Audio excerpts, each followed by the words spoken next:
وہ اس کے چلانے کی آواز سیڑھیاں چڑھتے ہی سن چکا تھا اور یہ بھی جان چکا تھا کہ وہ کیوں اور کس پہ چلا رہی ہے جب بھی وہ کچھ سوچتے ہوئے بھاری قدم اٹھاتا کمرے کے عین سامنے پہنچ گیا تھا جب اندر سے فیروز صاحب کی دھیمی اور تھکی سی آواز سنائی دی تھی۔ وہ بہت اچھا اور سمجھدار لڑکا ہے، اتنا بڑا اور اہم فیصلہ کسی جذباتی پن یا پھر ہمدردی میں آ کر نہیں کر سکتا۔ اس نے یقیناً کچھ سوچ سمجھ کر ہی یہ فیصلہ کیا ہوگا۔ اس نے صرف مجھے نیچا دکھانے کے لیے یہ فیصلہ کیا ہے، ورنہ یہ وہی شامیر نواز ہے جسے اینا فیروز سے نفرت تھی، جو اینا فیروز کی شکل بھی نہیں دیکھنا چاہتا تھا۔ آج وہ بیٹھے بٹھائے اپنے فیصلے میرے حق میں کیوں کرنے لگا؟ صرف اس لیے کہ وہ مجھ پہ یہ ثابت کرنا چاہتا ہے کہ اس کے سوا دنیا میرے لیے ختم ہو گئی ہے۔ نہیں پاپا، مجھے شامیر نواز سے شادی نہیں کرنی۔ بے شک دنیا میرے لیے ختم ہو جائے، میں تنہا رہ جاؤں گی، میں مر جاؤں گی، لیکن شامیر نواز کا سہارا کبھی نہیں لوں گی۔ وہ اونچی آواز میں بولتی نڈھال ہو رہی تھی اور فیروز صاحب بے بس سے بیٹھے تھے۔ بیٹا، وہ تمہارا کزن ہے، تمہارے بارے میں غلط نہیں سوچ سکتا۔ تم گزری باتوں کو ذہن سے نکال دو۔ بچپن اور جوانی میں فرق ہوتا ہے، تمہیں آج کا سوچنا چاہیے۔ وہ سچ مچ تمہیں… پلیز پاپا، میں آپ کے سامنے ہاتھ جوڑتی ہوں، یہ باپ بند کر دیں۔ میرا کوئی کزن ہے، نہ میرا کوئی اپنا ہے، میں پہلے ہی بے بس ہوں، مجھے اور بے بس مت کریں، مجھے میرے حال میں جینے دیں پلیز۔ وہ ہاتھ جوڑتی روحانسی ہو رہی تھی۔ لیکن بیٹا، اس طرح زندگی کیسے؟ زندگی؟ وہ ان کی ادھوری بات پہ چیخ اٹھی تھی۔ کون سی زندگی پاپا؟ یہ میری زندگی ہے؟ یہ آپ کو زندگی نظر آتی ہے؟ وہ کہتے کہتے بلک بلک کر رو پڑی۔ مجھے پلیز تنہا چھوڑ دیں۔ اس سے مزید باہر کھڑا رہنا مشکل ہو گیا تھا۔ وہ ادھورا دروازہ نوک کر کے اندر آ گیا۔ وہ تو اسے دیکھ کر ہی نفرت سے رخ موڑ گئی تھی، جبکہ فیروز صاحب کو کچھ حوصلہ ہوا تھا۔ چند سیکنڈ کمرے میں خاموشی چھائی رہی اور اس خاموشی کو وقفے وقفے سے اس کی سسکیوں کی آواز بے ترتیب کر رہی تھی، اور یہی آواز فیروز صاحب کے لیے اذیت کا باعث بن رہی تھی اور ان کی تکلیف کا احساس کرتے ہوئے اسے بولنا پڑا تھا۔ انکل، پاپا آپ کو نیچے بلا رہے ہیں۔ اس نے کچھ اس انداز سے کہا کہ جیسے کہہ رہا ہو آپ جائیے، اس سے میں نمٹ لیتا ہوں۔ اور وہ قدرے توقف سے اٹھ کھڑے ہوئے تھے، دروازے کی سمت بڑھتے ہوئے ان کے قدم بوجھل لگ رہے تھے۔ اس نے پل بھر کے لیے پاس سے گزرتے فیروز صاحب کا ہاتھ پکڑ کر اپنے مضبوط ہاتھ کا مبہم سا حوصلہ دیا تھا اور وہ جاتے جاتے ریلیکس ہو گئے تھے۔ کمرے میں کافی چیزوں کی توڑ پھوڑ بھی نظر آ رہی تھی۔ وہ تو ابھی آفس سے لوٹا تھا۔ احتیاط سے دروازہ بند کر کے کانچ کے ٹکڑوں کو اپنے بوٹوں تلے رونتا ہوا پینٹ کی جیبوں میں ہاتھ پھنسائے اس کے سامنے آ رکا۔ میرا خیال تھا کہ مجھے تمہارے روبرو آنے کی نوبت نہیں آئے گی اور معاملہ حل ہو جائے گا، لیکن شاید تمہیں ایسا منظور نہیں تھا۔ مجھے کیا منظور ہے اور کیا نہیں، یہ جاننے والے آپ کون ہوتے ہیں؟ وہ ایک دم اس کی طرف مڑتے ہوئے چلائی تھی۔ میں کون ہوتا ہوں بہت جلد تمہیں بتا دوں گا، لیکن اس وقت میں تمہیں صرف یہ باور کروانے آیا ہوں کہ اس طرح چیخ چلا کر سب کو پریشرائز کر کے تمہیں کچھ نہیں ملے گا، ہوگا وہی جو میں چاہوں گا، اور میں تم سے شادی کرنا چاہتا ہوں۔ وہ بل بلا اٹھی تھی۔ ہرگز نہیں، میں جانتی ہوں تم اس شادی پر کس لیے زور دے رہے ہو، تاکہ بعد میں تم اپنی عظمت کے جھنڈے گاڑ سکو، تمہیں مزید سراہا جائے، لیکن میں ایسا نہیں ہونے دوں گی۔ شامیر نواز، جتنی نفرت تم مجھ سے کرتے ہو اس سے 10 گنا زیادہ نفرت میں تم سے کرتی ہوں۔ میں مر جاؤں گی مگر تم سے شادی نہیں کروں گی۔ چلے جاؤ یہاں سے، میں تمہاری شکل بھی دیکھنا نہیں چاہتی۔ آئی سے گیٹ لاس فرام ہیئر۔ اس کا لہجہ انتہائی ہتک آمیز تھا اور دوسرے ہی پل شاہمیر کا باہری ہاتھ سناٹے سے اس کے چہرے پر نقش ہو گیا تھا۔ وہ بیٹھے بیٹھے بیڈ پر اوندھی گری اور شاہمیر کا دل اس کی تکلیف پہ تڑپ کر اس کی سمت لپکا تھا، مگر اس کو اپنے دل کی لگام کھینچ کر رکھنا پڑی تھی، کیونکہ وہ پہلے ہی نرمی اور اپنائیت سے بدظن تھی۔ یہ تھپڑ میں نے انکل پر چیخنے چلانے کے لیے تمہیں مارا ہے۔ تمہیں اپنی بد دماغی میں بڑے چھوٹے کی تمیز ہی بھول گئی ہے، نہ تمہیں اپنا احساس ہے نہ کسی اور کا۔ شاہمیر نے غصے سے کہتے ہوئے اسے کندھے سے پکڑ کر سیدھا کیا تھا، بلکہ جھنجھوڑا تھا، اور وہ اس کی بات پر پھٹ پڑی تھی۔ مجھے احساس نہیں ہے۔ مجھے؟ اس نے شاہمیر کا گریبان پکڑ لیا تھا۔ اینا پلیز۔ شاہمیر نے کچھ کہنے کی کوشش کی تھی لیکن وہ بپھر گئی تھی۔ مجھے کوئی دلیل مت دینا۔ مجھے ان 4 سالوں میں ان دیواروں نے دلیلیں ہی تو دی ہیں، اور میں ان دلیلوں کے سہارے ہی تو جی رہی ہوں، ایک ایسی زندگی جو میں ہر طرح سے ہار چکی ہوں۔ شاہ میر جانتے ہو جینے کی خواہش کتنی شدید ہوتی ہے؟ مجھ میں بھی یہ خواہش تھی، میں بھی جینا چاہتی تھی، لیکن اب میں اپنے لیے موت کی دعائیں۔ اینا خدا کے لیے چپ ہو جاؤ، آگے کچھ مت کہو۔ شاہ میر نے اس کے منہ پر ہاتھ رکھ دیا تھا اور وہ شاہ میر کے ہاتھوں میں ہی چہرہ چھپا کے بلک اٹھی تھی۔ تم بھی تو مجھ سے نفرت ہی کرتے تھے، تم ہی تو کہتے تھے کہ مجھ پہ اگر ایک قتل معاف ہو جائے تو میں اینا فیروز کا قتل کروں گا۔ دیکھو آج میں خود تمہیں اپنا قتل معاف کرتی ہوں، میں بہت اذیت میں ہوں، شاہ میر مجھے اس اذیت سے نکال دو۔ اب کی بار شاہ میر کی برداشت جواب دے گئی تھی۔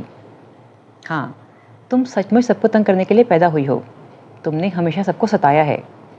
دیکھو تم نے کس کس کو ستایا ہے، تمہیں ثبوت چاہیے نا، آج میں تمہیں ثبوت دیتا ہوں۔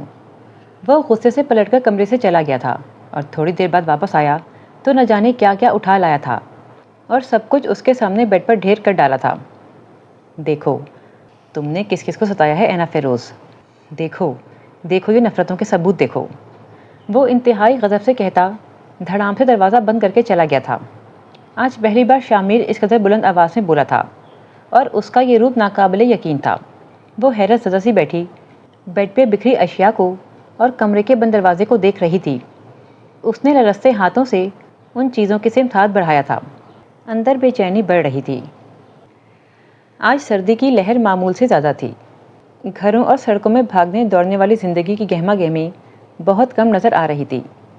زیادہ تر لوگ اب بھی بستروں میں دبکے ہوئے تھے، لیکن ایک وہ تھی جو ہر چیز سے بے نیاز دندناتی پھر رہی تھی، اور اس کے یہی حاکمانہ انداز تھے جو انیسہ بیگم کو آگ لگاتے تھے۔ انہیں اینا فیروز ایک آنکھ نہیں بھاتی تھی، لیکن بی جان کی وجہ سے وہ آج تک کھل کر اس غصے کا اظہار نہیں کر پائی تھیں، کیونکہ گیلانی ہاؤس میں شروع سے اب تک بی جان کا حکم چلتا آ رہا تھا اور کبھی بھی کسی نے ان کی حکم عدولی کی کوشش نہیں کی تھی۔ یہی وجہ تھی کہ وہ اندر ہی اندر پچوتاب کھا کے رہ جاتی تھیں، بظاہر خوش باش اور اچھی نظر آتی تھیں، مگر اینی کی نظر اس اچھی کے پیچھے کا حال بھی جانتی تھی، تبھی ان کو تنگ کرتی اور مزید چڑھاتی تھی۔ ابھی بھی کچھ یہی حال تھا۔ وہ پورے ایریا میں سائیکل سے چکر کاٹ کے آ رہی تھی اور اس کو اتنی سردی میں باہر سے آتے دیکھ کر بی جان پریشان ہو گئی تھیں۔ اللہ خیر کرے، کیوں اپنے ساتھ ساتھ میری جان کی بھی دشمن ہو رہی ہو تم؟ سردی دیکھی ہے آج؟ ارے ہاتھ دیکھو اس کے کتنے ٹھنڈے ہو رہے ہیں۔ سمیر پتر ذرا ہیٹر تو آن کر دو، دیکھو برف ہو چکی ہے۔ بی جان اس کے ہاتھ پکڑ پکڑ کر دیکھ رہی تھیں جو ٹھنڈک سے سرخ پڑ چکے تھے۔ بی جان یہ برف نہیں ہو چکی، برف کا بلاک ہو چکی ہے، کسی گولا گنڈا بنانے والے کو دے آتے ہیں اسے۔ سمیر بیزاری سے کہتا اٹھ کر ہیٹر آن کرنے لگا تھا۔ نویرا پتر انڈے ابال چکی ہو تو اس کے لیے بھی دے جاؤ، کہیں ٹھنڈ سے نمونیا ہی نہ ہو جائے اسے، انہوں نے اونچی آواز سے کہا، اور انیسہ بیگم کا کلیجہ جل گیا تھا اتنے لاڈ پیار دیکھ کر۔ اتنی آسانی سے نمونیا نہیں ہوگا، بڑی مضبوط ہڈی ہے کمبخت کی۔ وہ منہ ہی منہ میں بڑبڑا رہی تھیں۔ دادو پراٹھا بھی؟ اس نے معصومیت کے ریکارڈ توڑ دیے تھے۔ سارا پتر نویرا سے کہتے پراٹھا بھی دے جائے، پھر اس نے اسکول بھی جانا ہے۔ انہوں نے باری باری سب کو حکم جاری کیے تھے۔ کیا نویرا نوکر لگی ہے اس منحوس کی؟ انیسہ بیگم بس سر ملائے جا رہی تھیں۔ اسے کیا ہوا ہے؟ شاہ میر ایک ہاتھ میں اپنے شوز اٹھائے اور ایک ہاتھ میں اپنی ٹائی اور فائل پکڑے وہیں آ گیا تھا، اور اینا کو صوفے پہ کمبل میں بیٹھ کر ناشتہ کرتے دیکھ کر اسے حیرت ہوئی تھی۔ سردی لگ رہی تھی اسے، اس لیے یہی ناشتہ منگوا لیا تھا۔ بی جان نے فوراً وجہ بیان کی تھی۔ اسکول کے لیے تیار ہو چکی ہو؟ شاہ میر جھک کر شوز پہنتے ہوئے اس سے استفسار کر رہا تھا۔ نہیں، بے ہم مدھم آواز سنائی دی تھی۔ تو دیکھ کیا رہی ہو، اٹھو جلدی سے ختم کرو یہ سب۔ وہ تسمے بند کرتے ہوئے سختی سے بولا تھا، اور وہ جلدی جلدی ناشتہ ختم کرنے لگی تھی۔ جب تک وہ تیار ہو کر آئی شاہ میر بھی ناشتہ ختم کر چکا تھا۔ جاؤ اب کھڑی کیوں ہو؟ اس نے اسے کھڑے دیکھ کر پوچھا تھا۔ وہ آج میری وین نہیں آئے گی تو آپ مجھے ڈراپ کر دیں گے؟ کیا؟ لیکن مجھے تو کسی کو پک کرنا ہے۔ شاہ میر اسے اپنے گلے پڑتے دیکھ کر ٹھٹک گیا تھا۔ لیکن مجھے تو اسکول جانا ہے، وہ اسی کے سے انداز میں زور دے کر بولی تھی، کیونکہ تھوڑی دیر پہلے وہی تو اسکول جانے پہ زور دے رہا تھا اور روب جما رہا تھا۔ تو تم سمیر کے ساتھ چلی جاؤ۔ آئی ایم سوری، میرا آج پریکٹیکل ہے، میں لیٹ جاؤں گا۔ سمیر نے ہاتھ جھاڑے، سو مجبوراً اسے چلنے کا اشارہ کر کے وہ باہر آ گیا تھا۔ میری ایک کلاس فیلو ہیں، ان کی گاڑی خراب ہو گئی ہے، اس لیے مجھے ان کو پک کرنا ہے، تم پچھلی سیٹ پہ چلی جاؤ۔ شامیر نے گھر سے کچھ دور آ کر گاڑی روکی اور اسے پیچھے بھیج دیا تھا، اور پھر ایک بڑے سے بنگلے کے سامنے آ کر ہارن دیا تھا۔ کچھ ہی دیر میں جدید تراش خراش کا لباس میں ملبوس انتہائی ماڈرن قسم کی لڑکی گیٹ سے نمودار ہوئی تھی۔ ہائے شامیر، آج لیٹ کیوں ہو گئے؟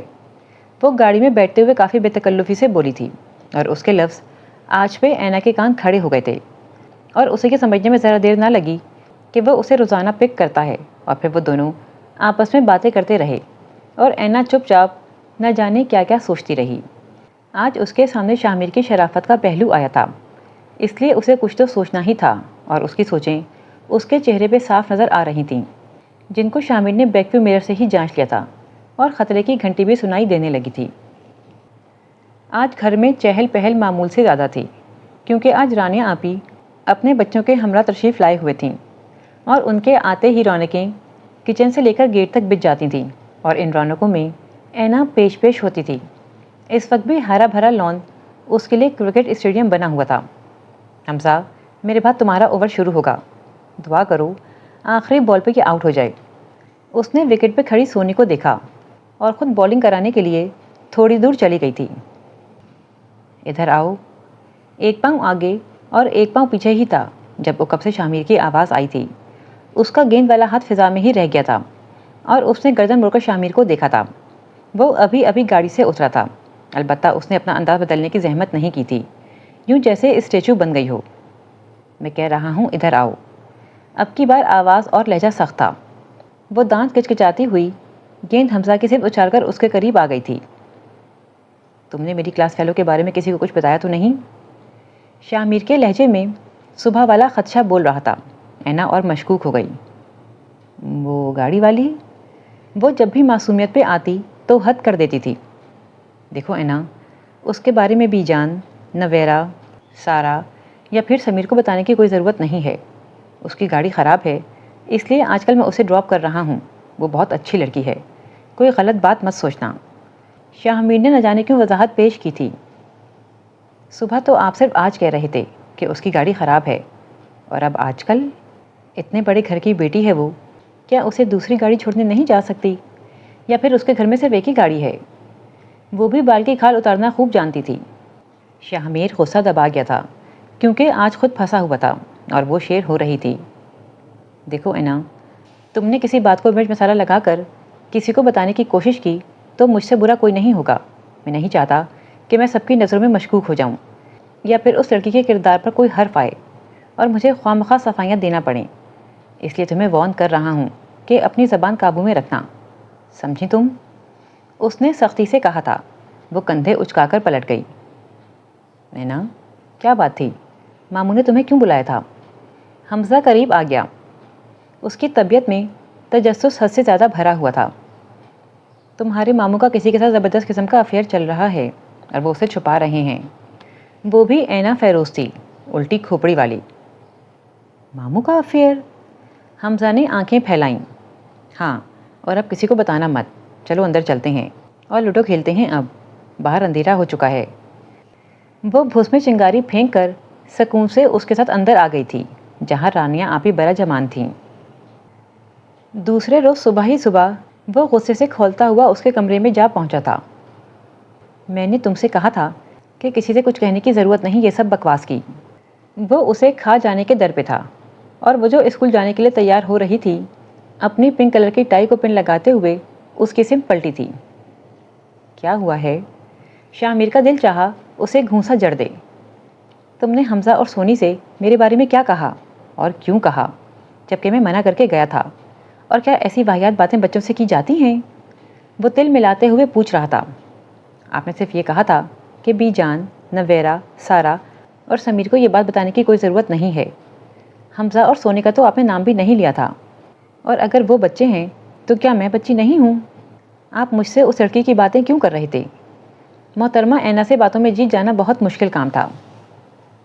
تم بچی ہو؟ چلتی پھرتی آفت ہو تم۔ وہ انتہائی غصے میں تھا۔ میں بی جان کو بتاتی ہوں۔ آپ مجھے آفت کہہ رہے ہیں؟ ایک تو آپ لڑکیوں سے افیئر چلاتے ہیں اور پھر اسے چھپانے کا بھی کہتے ہیں۔ بی جان، شامیر بھائی مجھے، وہ بلند آواز سے کہتی دروازے کی طرف لپکی تھی کہ شامیر نے اسے بازو سے پکڑ کر اپنی سم کھینچ لیا۔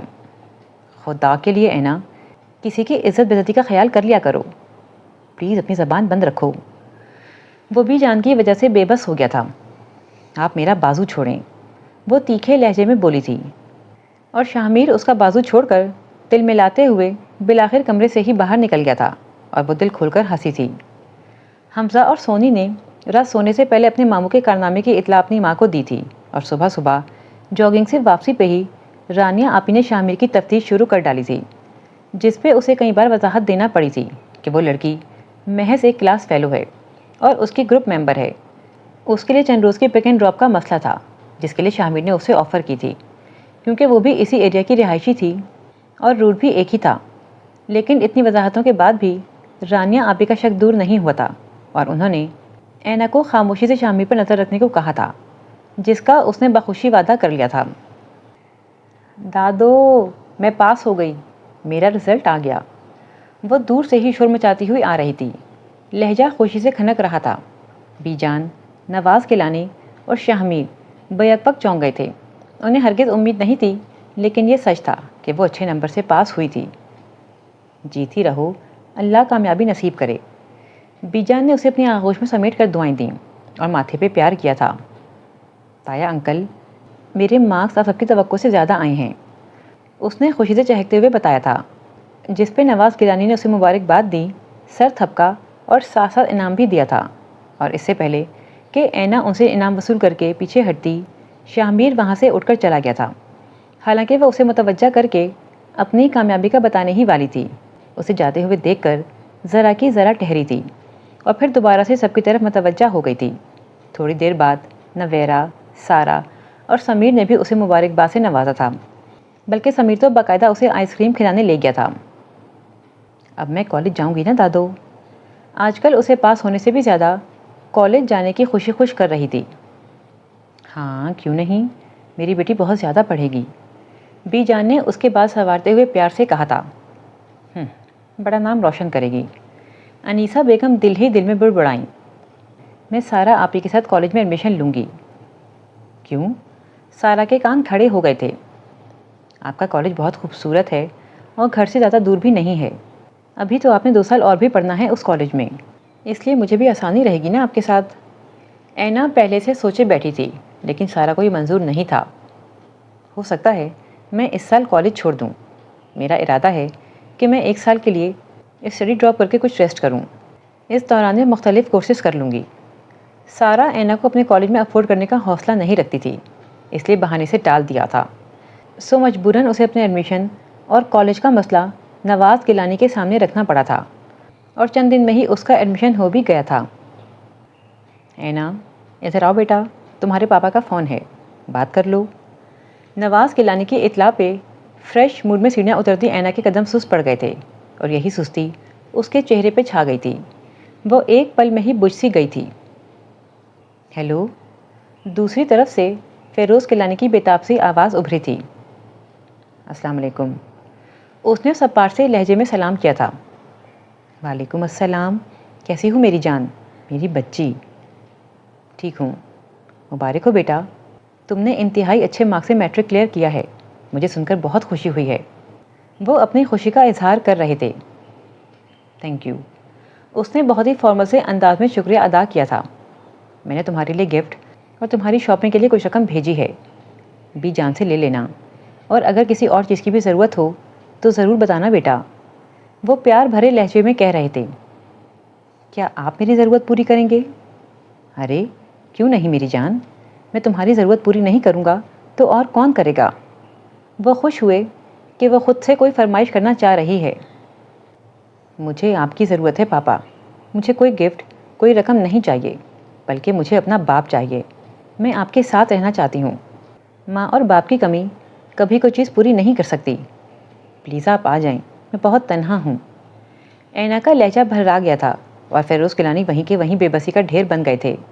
ان کے پاؤں کی زنجیر نے ان کی قوت گویائی سلب کر ڈالی تھی، اور اینا چپ چاپ ریسیور کڑل پر ڈال کر واپس اپنے کمرے میں چلی گئی تھی، اور یہ ہمیشہ ہی ہوتا تھا کہ وہ اپنے باپ سے فون پہ بات کرتے ہوئے کتراتی تھی، کیونکہ ہر بار کوئی ایسی بات نکل ہی جاتی تھی کہ فون خاموشی سے بند کرنا پڑ جاتا تھا، اور پھر اینا کا پورا دن چپ چاپ اپنے کمرے میں گزر جاتا تھا۔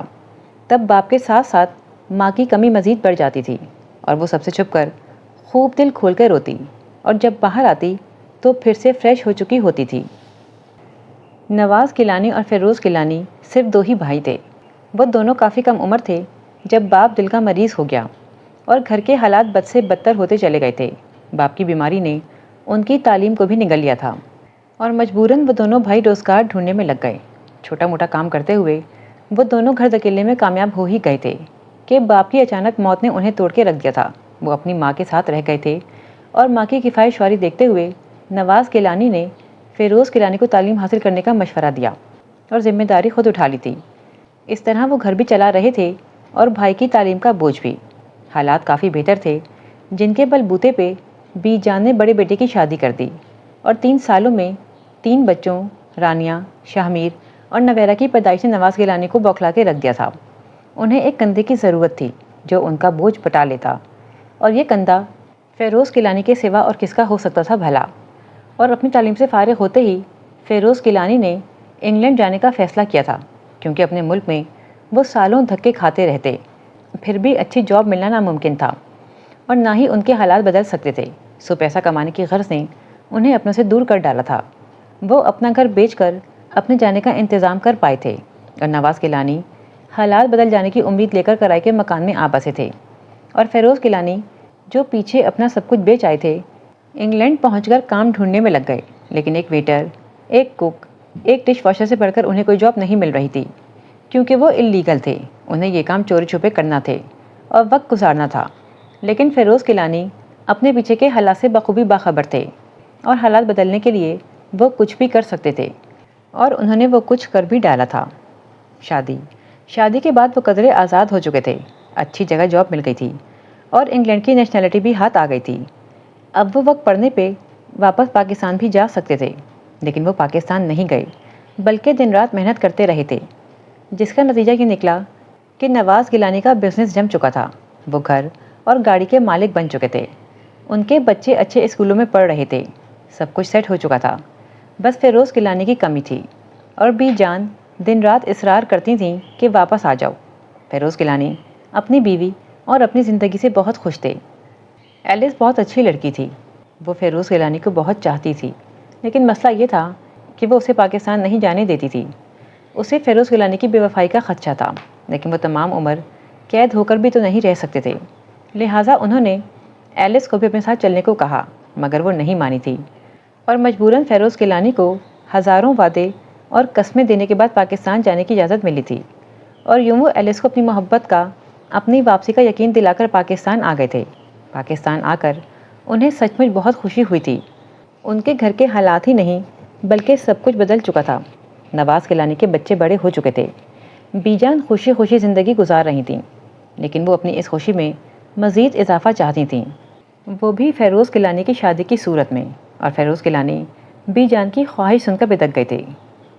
بی جان، میں شادی کر چکا ہوں، آپ جانتی تو ہیں کہ ایلس میری بیوی ہے۔ دیکھ بیٹا، وہ گوری ہے، وہ کبھی بھی تیری نسل بڑھانے کا نہیں سوچے گی۔ تیری شادی کو 5 سال ہو گئے ہیں، لیکن ابھی تک ایک بھی بچہ نہیں ہوا۔ بیٹا، تجھے وارث کی ضرورت ہے، کیا ساری زندگی صرف اسی گوری میم کو لے کر بیٹھا رہے گا؟ بی جان کے مشورے انیسہ بیگم کو تپا رہے تھے۔ وہ اپنے گھر میں کسی دیورانی جٹھانی کی شراکت ہرگز برداشت نہیں کرنا چاہتی تھیں۔ لیکن بی جان، اس میں اس بیچاری گوری میم کا کیا قصور ہے؟ اگر اللہ نے اولاد دینا ہوئی تو دے دے گا۔ انیسہ بیگم نے فیروز گیلانی کی سائیڈ لی تھی۔ انیسہ، میں نے تم سے مشورہ نہیں مانگا، بی جان نے انہیں ٹوک دیا تھا، اور فیروز گیلانی کو بی جان نے بری طرح گھیر لیا تھا، اور انہیں حامی بھرنا پڑی تھی۔ اور فیروز گیلانی کو حامی بھرتے دیکھ کر انیسہ بیگم کے خیالات نے بڑی تیزی سے کروٹ بدلی تھی۔ اگر فیروز نے شادی ہی کرنی ہے تو ہماری سریا کیسی رہے گی؟ انیسہ بیگم کی بات پہ نواز گیلانی اور بی جان ایک دم چونک گئے تھے۔ وہ اپنی بہن کا رشتہ سامنے رکھ رہی تھیں، لیکن سریا کا رشتہ انہیں قطعی قبول نہیں تھا، کیونکہ وہ مزاج کے لحاظ سے انیسہ بیگم سے بھی 4 ہاتھ آگے تھی۔ اسی لیے انہوں نے صاف انکار کر ڈالا تھا اور گھر میں بدمزگی پھیل گئی تھی، جبکہ بی جان اس بدمزگی کو خاطر میں لائے بغیر اپنی سرگرمیوں میں لگ گئیں، اور پھر ایک روز اپنی پسند سے نجمہ بیگم کو بیاہ لائیں تھیں۔ فیروز کیلانی 2 ماہ بیوی کے ساتھ رہے تھے اور پھر واپس انگلینڈ چلے گئے تھے، جہاں ایلس ان کا انتظار کر رہی تھی، اور ایلس ان کی واپسی پہ بے پناہ خوش ہوئی تھی۔ لیکن اینا کی پیدائش پر جب وہ پاکستان آئے تو نجمہ بیگم بہت بیمار تھیں، اور ڈیلیوری کے دوران ہونے والی پیچیدگیوں نے انہیں کمزور اور نڈھال کر ڈالا تھا، اور شاید اندر کہیں شوہر کی جدائی اور سوتن کا غم بھی انہیں کھائے جا رہا تھا۔ شادی سے پہلے انہوں نے سوچا تھا کہ وہ ایڈجسٹ کر جائیں گی، لیکن شادی کے بعد وہ اپنے شوہر کا اتنی دور جا کر دوسری بیوی کے ساتھ رہنا سہ نہیں پائیں تھیں، جبکہ فیروز کیلانی نجمہ بیگم کو ہر طرح سے اپنے ہونے کا مان بخشتے رہے تھے، اور ان کی تکلیف کے پیش نظر انگلینڈ جانے سے 1 ہفتہ لیٹ ہو گئے تھے کہ ایلس ان کو کھوجتی ہوئی پاکستان آ گئی تھی، اور یہاں آ کر ایلس پہ انکشاف ہوا کہ فیروز شادی کر چکا ہے اور اس کی بیٹی بھی ہے۔ فیروز کیلانی اسے روکتے رہ گئے، سمجھاتے رہ گئے، لیکن وہ واپس چلی گئی اور جاتے ہی ان پہ کیس دائر کر دیا تھا۔ مجبوراً نجمہ بیگم کو ان کے حال پر چھوڑ کر ننھی سی گڑیا کو جی بھر کے دیکھے بنا وہ واپس چلے گئے تھے، کیونکہ حالات سنگین ہو چکے تھے۔ اینا 1 سال کی تھی جب نجمہ بیگم کی ڈیتھ ہو گئی تھی، لیکن فیروز کیلانی بیوی کی موت کا سن کر بھی پاکستان نہیں آ سکے تھے۔ ایلس کی بے اعتباری اور فیروز کیلانی کی مجبوری کے کھیل میں اینا جوان ہو گئی تھی۔ آج سے 2 سال پہلے فیروز کیلانی ایلس کے ساتھ سے 5 روز کے ایگریمنٹ پہ ملنے کے لیے آئے تھے، اور اینا باپ کی شفقت کی تشنگی دل میں لیے چپ چاپ دیکھتی رہ گئی تھی، اور اس کے اندر کی انہی محرومیوں نے اسے باغی بنا دیا تھا۔ وہ خود سر اور ہٹ درم ہو چکی تھی، وہ سب کو زچ کر دینا چاہتی تھی، اور وہ ایسا کرتی بھی تھی۔ اس کا زیادہ ٹارگٹ انیسہ بیگم ہوتی تھیں، کیونکہ وہ پہلے ہی اینا سے خار کھائے بیٹھی رہتی تھیں۔ جب وہ کچھ الٹا سیدھا کر دیتی تو ان کو مزید غصہ چڑھ جاتا تھا۔ دوسرا ٹارگٹ شاہ میر ہوتا تھا، جو سب کو اپنے روب میں رکھنا چاہتا تھا، لیکن اینا اس کے روب میں نہیں آتی تھی، اور شاہ میر اس کی بدتمیزیوں پہ سلگتا رہ جاتا۔ سب سے زیادہ عزت اور احترام وہ نواز کیلانی کا کرتی تھی، اور وہ بھی اس سے بے پناہ پیار کرتے تھے، اور بی جان کی تو بات ہی الگ تھی۔ اس کا کالج میں پہلا دن بہت اچھا گزرا تھا، کیونکہ اسے اپنے اسکول کی ایک کلاس فیلو مل گئی تھی۔ دونوں ایک کلاس اور ایک ہی مزاج کی تھیں۔ پورا دن انجوائے کرتے ہوئے اور دوست بناتے ہوئے گزر گیا تھا۔ 5 لڑکیوں کا یہ گروپ بہت سے وعدوں کے ساتھ دوستی نبھانے کا عہد کرتے ہوئے اپنے اپنے گھروں کو لوٹ گیا تھا، اور پھر دوستی کا یہ سلسلہ چل نکلا تھا۔ یار ایک بات تو بتاؤ، یہ محبت ہوتی کیسے ہے؟ اینا نے چپس کے پیکٹ سے چپس نکالتے ہوئے پوچھا تھا۔ یار سمپل سی بات ہے، جب ایک فل ہائٹ کا مالک آپ کے سامنے ہو، اپنی بھوری آنکھوں سے آپ کو دیکھ رہا ہو، اپنے انابی ہونٹوں سے اپنے پیار کا اظہار بھی کر رہا ہو، اپنے مضبوط ہاتھوں سے آپ کے کندھے تھام کے یقین بھی دلا رہا ہو، تو سچ پوچھو یار محبت ہو ہی جاتی ہے۔ کاشی نے آنکھ دباتے ہوئے محبت کا کافی رومانٹک سا نقشہ کھینچا تھا۔ اینا کو حیرت ہوئی تھی۔ ہائیں، محبت کے لیے فل ہائٹ، بھوری آنکھیں، انابی ہونٹ اور مضبوط ہونا کیا بہت ضروری ہے؟ اینا کا لہجہ فکر مند سا تھا۔ ہاں یار، محبت کرو تو کسی شاندار پرسنالٹی سے، اور اگر کوئی خوبصورت نہ ہو تو پھر محبت نہ ہی کرو میری جان۔ کاشی نے حل بتایا تھا۔ تو پھر میں اتنا ہینڈسم لڑکا کہاں سے ڈھونڈوں گی جس سے محبت کر سکوں؟ اینا کو فکر ستانے لگی تھی۔ کیا تمہارے آس پاس ایسا کوئی بھی نہیں ہے خوبصورت، ہینڈسم؟ کاشی نے حیرانی سے پوچھا۔ خوبصورت اور ہینڈسم؟ اینا نے اپنے ذہن پہ زور دے کر اپنے جاننے والوں میں سے ہینڈسم لڑکا ڈھونڈنا چاہا تھا۔ نہیں یار، مجھے تو ایسا کوئی بھی نظر نہیں آ رہا۔ کیا تمہارے کزنس میں بھی کوئی نہیں ہے؟ کزنس؟ اب کی بار اینا نے کزنس کو سوچا تو شاہ-میر بھائی اور سمیر کے علاوہ کوئی نظر نہیں آیا تھا۔ ہاں، میرے 2 کزن ہیں یار، اس نے خوشی خوشی بتایا، جیسے وہ چیز مل گئی ہو جس کی اسے تلاش تھی۔ کون؟ کاشی نے پوچھا۔ شاہ-میر بھائی اور سمیر بھائی۔ زیادہ ہینڈسم کون ہے؟ شاہ-میر بھائی، اینا نے اعتراف کیا، ورنہ کوئی اور وقت ہوتا تو وہ شاہ-میر کی پرسنالٹی کا اعتراف کرنے سے صاف مکر جاتی۔ اگر بھائی کا لفظ ہٹا دو تو کیسا رہے گا؟ کاشی نے آنکھیں مٹکا کے پوچھا تھا، اور اینا سمجھ میں آتے ہی اچھل پڑی تھی۔ ارے مجھے مروانا ہے کیا؟ وہ میری گردن مروڑ دیں گے اگر میں نے ان کے بارے میں ایسا سوچا بھی تو۔ اینا چپس کا پیکٹ مٹھیوں میں دبوچتے ہوئے چلائی تھی۔ ارے کچھ نہیں کریں گے، لڑکیوں میں بڑا دم ہوتا ہے، لڑکے منٹوں میں گھائل ہو جاتے ہیں، اور جو پہلے سے ہی گھائل ہو۔ اینا نے مذاق اڑانے والے انداز میں کہا تھا۔ ان کا کسی لڑکی کے ساتھ افیئر چل رہا ہے، روز لڑکی کو پک اینڈ ڈراپ کرتے ہیں، اینا نے اطلاع پہنچائی تھی۔ تو یار اس لڑکی کو راستے سے ہٹا دو۔ کیسے؟ اینا اب اس کی باتوں سے الجھنے اور بیزار ہونے لگی تھی۔ رانیہ آپی، آج میں نے اس لڑکی کو شامیر بھائی کے ساتھ ایک ہوٹل میں دیکھا تھا۔ شامیر بھائی اسے گفٹ دے رہے تھے اور وہ مسکرا رہی تھی۔ رانیہ آپی کا دل دھک سے رہ گیا۔ اب کیا کریں؟ شامیر کو کیسے منع کریں کہ وہ اس سے میل جول نہ رکھے؟ رانیہ آپی کا لہجہ پرسوچ اور فکر مند تھا۔ شامیر بھائی کو نہیں، آپ اس لڑکی کو منع کریں جو ان کے پیچھے پڑی ہوئی ہے۔ اینا نے راستہ دکھایا۔ اس لڑکی کو منع؟ مگر کیسے؟ ارے آپی، سمپل سی بات ہے، اس کے گھر جائیں اور اسے کھری کھری سنا کر واپس آ جائیں۔ اینا کے خیال میں یہ سب کرنا بہت آسان تھا۔ نہیں اینا، ایسا کیسے ہو سکتا ہے بھلا؟ شامیر کو ہی سمجھانے کی کوشش کرتی ہوں۔ آپی، وہ نہیں سمجھیں گے، بلکہ وہ آپ پر غصہ کریں گے، اس لیے بہتر ہے کہ آپ شارٹ کٹ استعمال کریں۔ اینا کی آنکھوں پہ کاشی کی پڑھائی پٹی بندھی ہوئی تھی اور اس نے رانیہ کو اتنا پمپ کر دیا تھا کہ وہ اس لڑکی کے گھر جا پہنچی تھیں۔ آپ کس کے کہنے پر علیہ کے گھر گئی تھیں؟ شامیر زندگی میں پہلی بار رانیہ آپی کے ساتھ اس لہجے میں بولا تھا جس پہ انہیں دکھ ہوا تھا۔ غلط لوگوں کی صحبت کا یہی تو اثر ہے کہ تم اپنے بڑوں کے سامنے اس لہجے میں بات کر رہے ہو۔ غلط وہ لوگ نہیں، غلط آپ لوگ ہیں، آپ کی سوچ غلط ہے۔ آپ نے ہر تعلق کو ایک ہی ترازو میں تولنا سیکھا ہے۔ ہاں، آج کل کی لڑکیاں جیسی ہیں اس کا ہمیں خوب پتہ ہے، رانیہ آپی نے غصے سے کہا تھا۔ اس وقت تو وہ تل ملاتے ہوئے وہاں سے چلا گیا، مگر جب شام کو عریہ سے واقعات کی تفصیل کا پتہ چلا تو اس کا چہرہ لال بھبوکا ہو گیا تھا۔ اس کا رخ اینا کے کمرے کی طرف تھا۔ آپ؟ اینا اسے دیکھتے ہی بیڈ سے اتر گئی تھی، لیکن دوسرے ہی پل وہ زناٹے سے پڑنے والے تھپڑ سے لڑکھڑا کر بیڈ پہ گری تھی۔ شامیر بھائی، شٹ اپ! اپنی گندی زبان سے میرا نام مت لینا۔ میں سمجھتا تھا کہ تم صرف زبان کی بری ہو، دل کی بری نہیں ہو، مگر آج مجھے پتہ چلا کہ تم زبان کی بری بھی ہو اور دل کی بری بھی ہو اور دماغ کی بری بھی ہو۔ جتنی گھٹیا تم خود ہو اتنی گھٹیا تمہاری سوچ ہے۔ تم سب کو اپنے جیسا سمجھتی ہو، حالانکہ تم صرف ایک ہو، تمہارے جیسا کوئی اور نہیں ہے۔ شامیر غصے سے پاگل ہو رہا تھا۔ لیکن میں نے کیا؟ تم نے جو کیا ہے اچھا کیا ہے۔ تم نے رانیہ آپی کو عریہ کے بارے میں بتایا، میں نے عریہ کو برتھ ڈے گفٹ دیا، تم نے وہ بھی بڑا چڑھا کر پیش کیا۔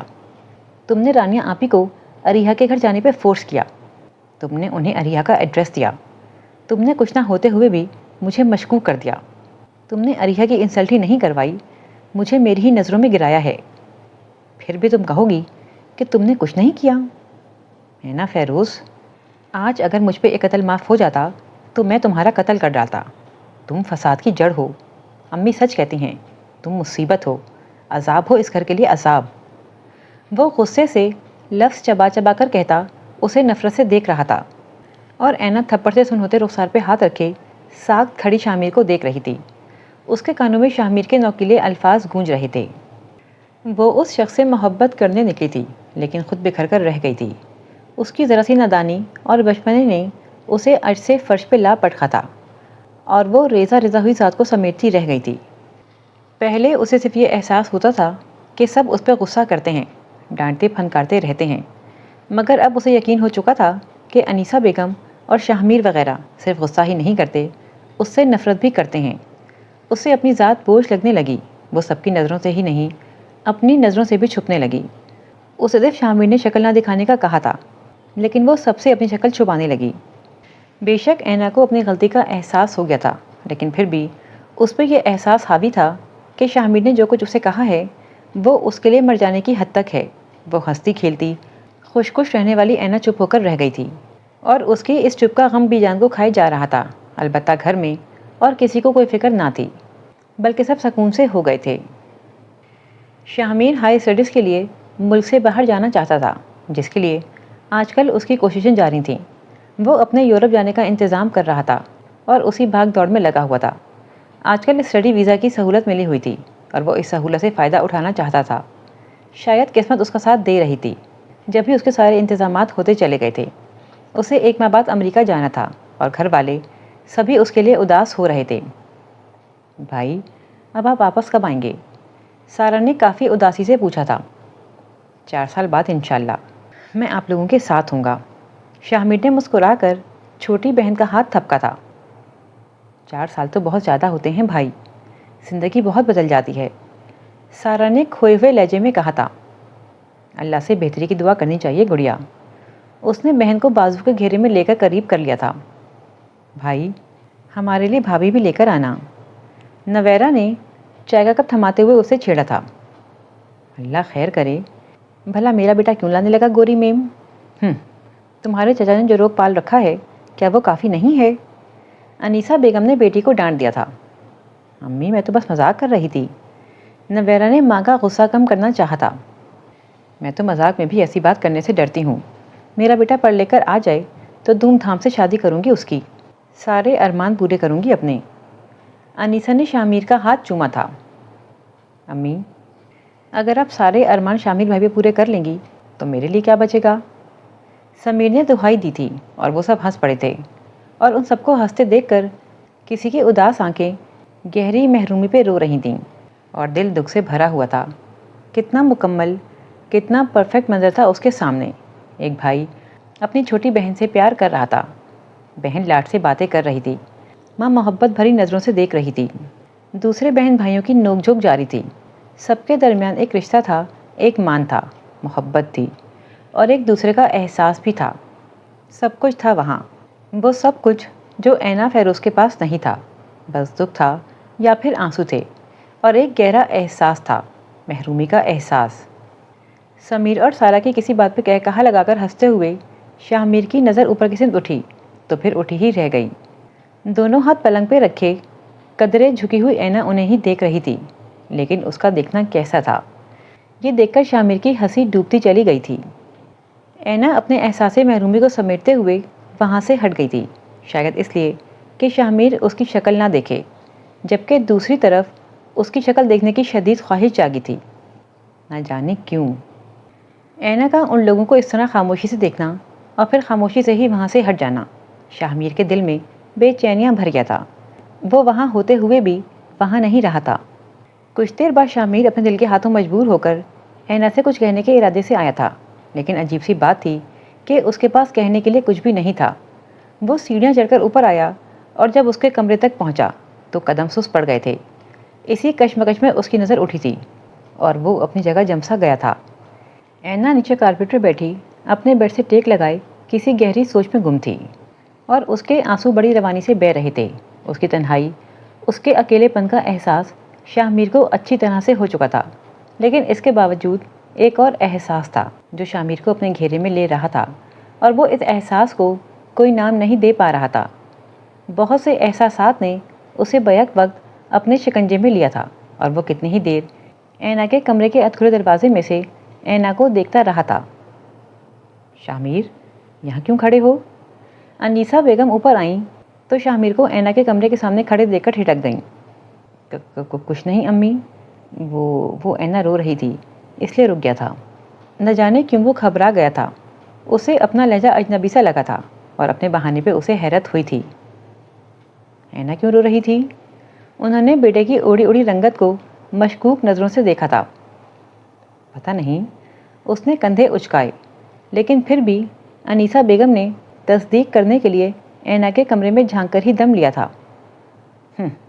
اپنے پیدا کرنے والوں کو رو رہی ہوگی منحوس، ماں پیدا کر کے مر گئی، باپ گوری کے ساتھ عیاشیاں کر رہا ہے، اور یہ مصیبت ہمارے سینے پہ مونگ ڈلنے کے لیے رہ گئی ہے۔ انہوں نے ناک منہ چڑھاتے ہوئے اسے کوسا تھا، اور شاہ میر ان کے کوسنے سن کر بیزار ہو گیا تھا، اس لیے اس نے وہاں سے چلے جانے میں ہی عافیت جانی تھی، لیکن دل و دماغ وہ اینا کے دروازے کی چوکھٹ پہ ہی چھوڑ آیا تھا۔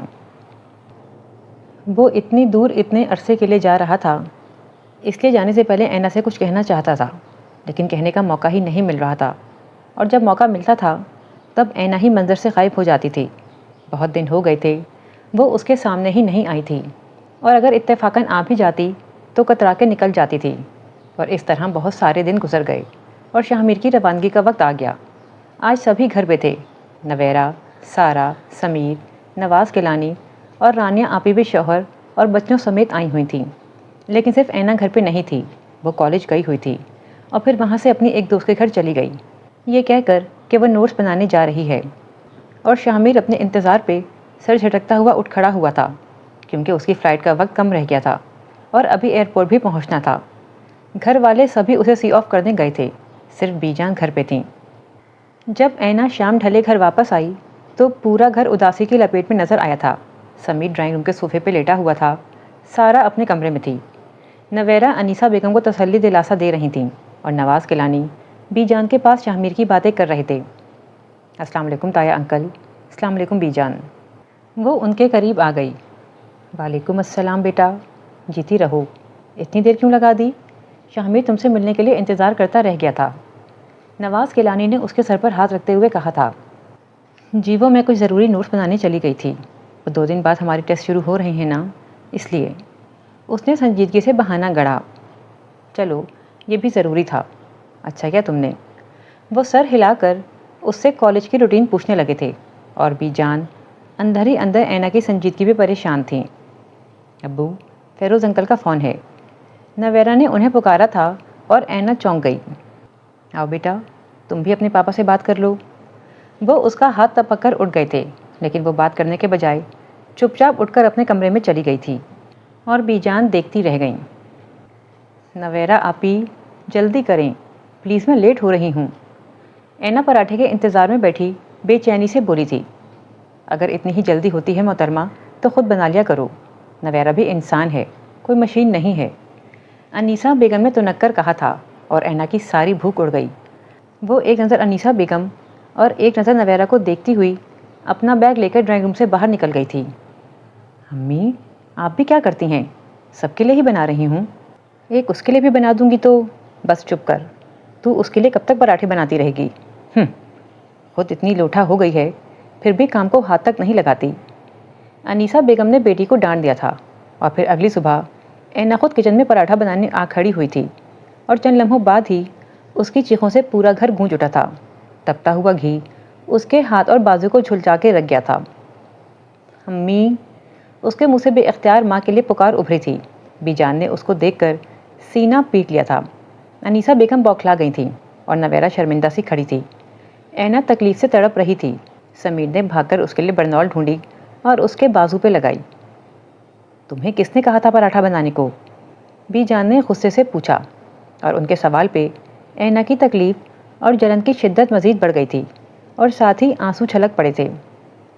میں تم سے کیا پوچھ رہی ہوں اینا، تم پراٹھا بنانے کیوں گئی تھیں؟ بی جان نے پھر پوچھا۔ ان کے تیور بگڑے ہوئے تھے اور انیسہ بیگم نظریں چرا رہی تھیں۔ مجھے جلدی کالج جانا تھا اس لیے خود بنانے لگی تھی۔ اینا نے انیسہ بیگم کو کوئی دوش نہیں دیا تھا، کیونکہ اینا کو احساس ہو چکا تھا کہ وہ خواہ سب پہ بوجھ بنی ہوئی ہے۔ جس لڑکی کے اپنے ماں باپ ہی نہیں ہیں وہ دوسروں پر روب کیوں جمائے، اس کا اپنا کون ہے بھلا؟ یہی سوچ کر اس نے سب سے شکوے شکایتیں اور ضدیں کرنا چھوڑ دی تھیں۔ تم نویرا سے کہہ دیتی، وہ صبح سے اٹھی ہوئی ہے، بی جان نے خفگی سے کہا تھا، لیکن اینا پھٹ پڑی تھی۔ نویرا میری یا میرے باپ کی ملازم نہیں ہے جو میرا ہر کام وہی کرے گی۔ 16 سال ہو گئے ہیں میرا بوجھ اٹھاتے ہوئے سب کو، اور اب کتنا اٹھائیں؟